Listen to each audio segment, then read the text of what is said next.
Is it on?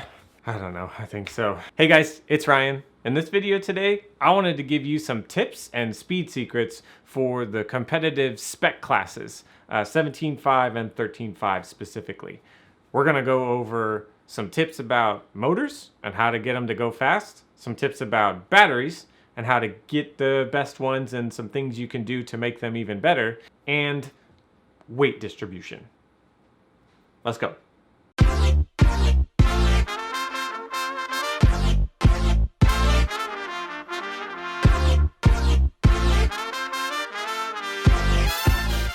First up, we're gonna look at motors. There's a lot of different motors out there, and I'm sure that there's a lot of great motors out there. When it comes to motors and batteries and these things in general, if you can, I would tend to stick with the stuff that is supported at your local track or hobby shop. So that way, if you have any issues with them, you may be able to reach out to somebody and they'll be able to know more about the product and be able to assist you, rather than having something that's really obscure and nobody knows about it. You might be stranded and left on your own when it comes to tuning them or having an issue with them. As you can see in this video, I use a lot of the Trinity product. I like the motors and the batteries. They are very consistent, they're pretty powerful, and they do the job for me very, very, very well. By nature, a 17.5 or a 13.5 class, they are controlled to precisely that turn of motor. You can't use anything else to go faster. So what do we do with these motors? Well, we do the obvious of gearing them appropriately for the track, but if you've never really looked into the timing aspect or the amp draw or any of these other numbers, here's a little bit of information that may help you out. This little motor analyzer here is readily available on pretty much any hobby shop website. There's a lot of them out there on eBay as well. I think that it's somebody in China probably manufactures this particular one, and then they just rebrand it with different names. But the function is the same. It allows you to check the timing of your motor. It allows you to check the amp draw, the kVs, and the RPM of your motor. And these are all very important numbers when figuring out how to tune the timing of your motor. Now, timing can be very tricky. If you use too much timing, the motor becomes very inefficient and it gets very hot. Not enough timing, and then the motor is kind of slow and it stays very cool, but it's not performing as well as it could possibly. So what we're looking for here in general is a baseline of setting the motor so that it's drawing anywhere from about 5 to 6 amps. This should, typically speaking, keep it in a safe temperature range, and it will perform at a close to optimum level. Now, every motor is a little bit different, so what I suggest is you start at setting this to where it's drawing about 6 amps, and then go out, drive it on the track, get the gearing as close as you think you can right off the start, and then temp it. Usually I like to keep my motors under 150 degrees. Anything hotter than that and you're probably going to destroy the stator and it'll just burn up a lot faster than it needs to, and it's not going to create that much more power. So if you pulled it off the track and the temp is under 150, you're good. If the temperature is above 150, there's two things you can do. You can either gear it down or you can turn the timing down on the end of the motor. I would probably start with turning the timing down by just a degree or two and see how it feels. If turning it down a degree or two gets you where you need to be, great. If not, then you can change the gearing on the motor, drop it maybe a tooth on the pinion and see if it's gonna work out for you. Again, this is very subjective and you have to gear it and time it for the track and the car specifically.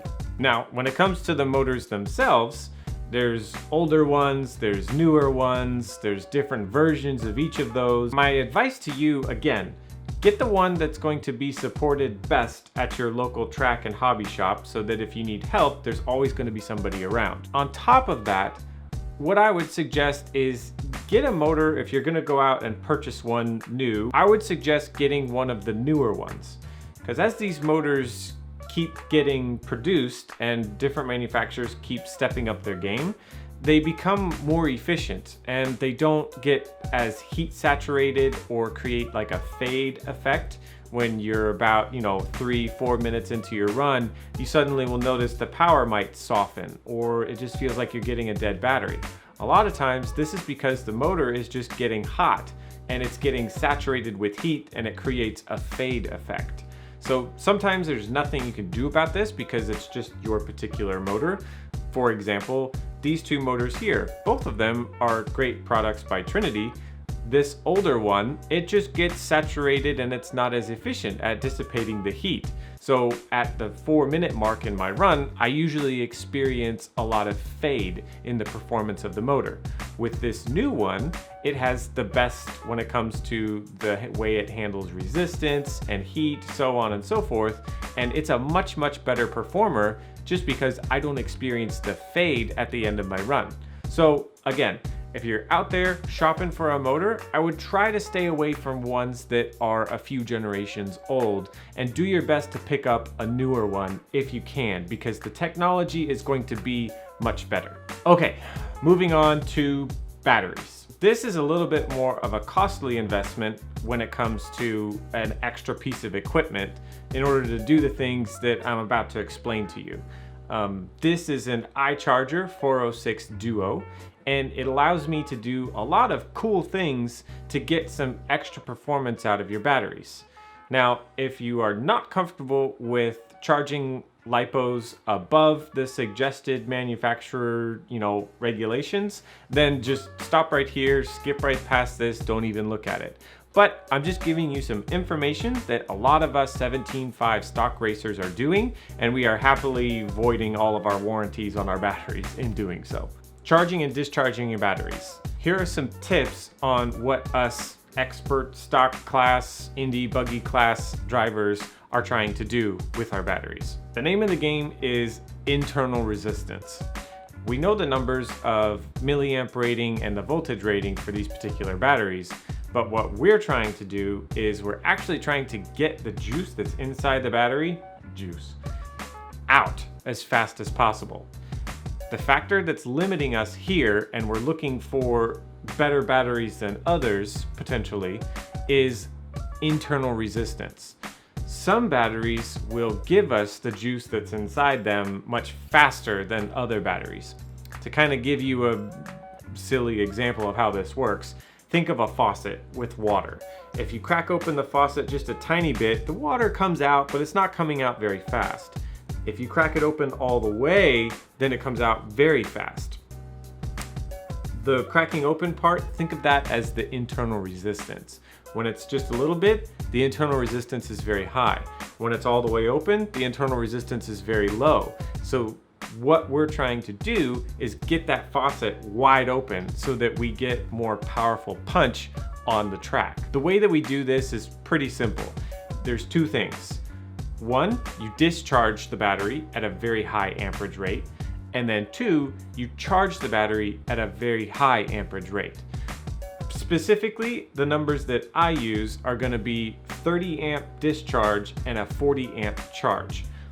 What this will do is it increases the temperature of the battery, and when you do that, the internal resistance is effectively lowered. So it gives me that little bit of extra punch that I can get out of that battery versus charging it at a very low amperage rate, say 5 or 6 amps. Now, if you're not sure how to get a very high amperage discharge, it's a little tricky.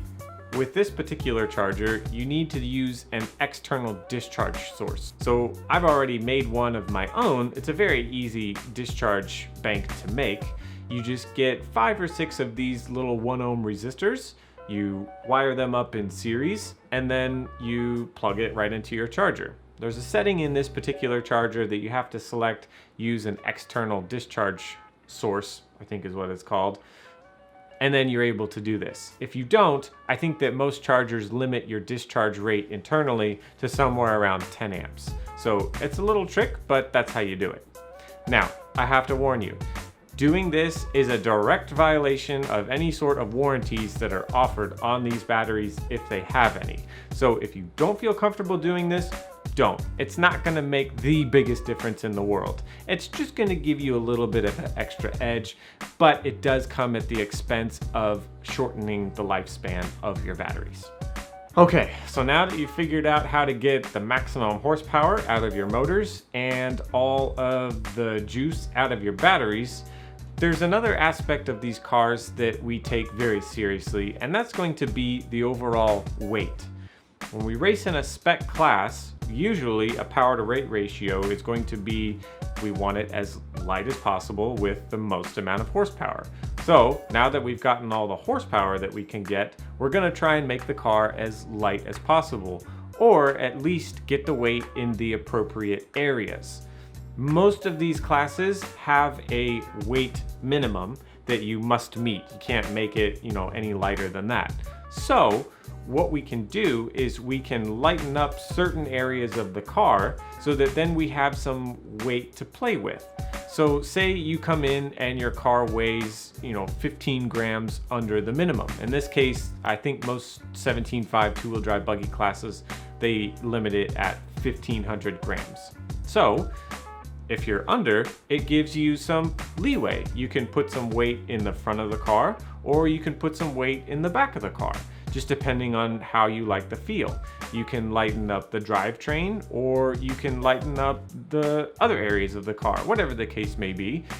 What I would suggest is just play around with all of it. Figure out what you like the best, so that when you go to that big race and you have to go through tech, you know that your car is exactly how you need it, how you want it.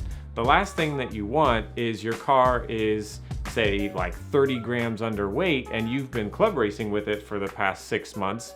Well, suddenly you have to add 30 grams of weight and you don't know where to put it. So by doing so, you'll probably dramatically change the way that the car feels just by throwing all that extra weight on there. So there's a lot of variables. It's very subjective, but it is something that all of those expert stock buggy class racers have figured out. So I encourage you, try and do the same, see what works for you. So there you have it.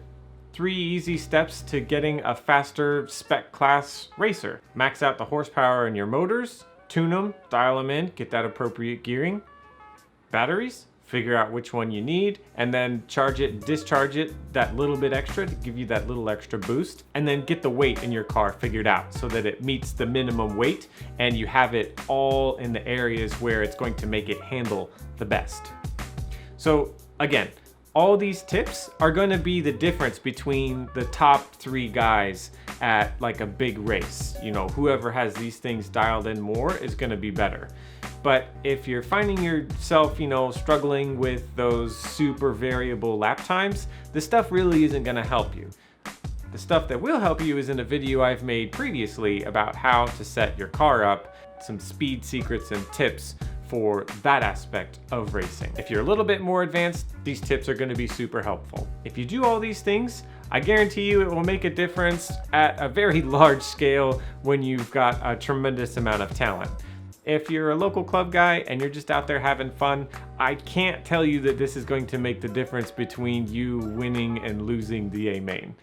Consistency is going to be the key first before any of these things will be very applicable for anyone, myself included. So I hope you guys liked those tips. If there's anything in there that was confusing or you'd like more information, drop a comment down below and I'd be happy to answer any questions you may have.